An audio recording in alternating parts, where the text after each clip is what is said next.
When I ask people what resiliency means, I usually hear some version of the same answer, being the person who can do it all and just keep going. And I understand why, because most of us were taught that resilience means being able to do difficult things without breaking. I'm Dr. Alexis Kennedy, and I help burned out professionals understand what's happening in their nervous systems so they can recover their energy, focus, and well-being. For the last few years, I've been fascinated how researchers are looking differently at stress and resilience. Instead of asking how much stress a person can handle, they're increasingly interested in looking at how flexible someone is when faced with stress. In other words, can your nervous system rise to meet a challenge and then return back to relaxation after the challenge has been met?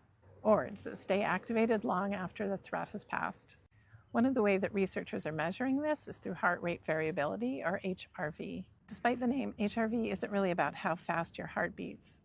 It's a reflection of how adaptable your nervous system is. A healthy nervous system isn't supposed to run at one speed all the time. It's constantly adjusting to what's happening around you. Sometimes it needs to mobilize the energy and take action. Other times it needs to reset, recover, and restore energy. When researchers are looking at HRV, they're essentially looking at how much flexibility there is in your nervous system. And what they consistently find is that people with high HRV tend to have greater adaptability, better recovery, and stronger nervous system regulation, which may mean that resiliency may be less about your mental toughness than we thought. The good news, though, is just like our systems can learn to always be vigilant, they can also relearn how to get back to relaxation.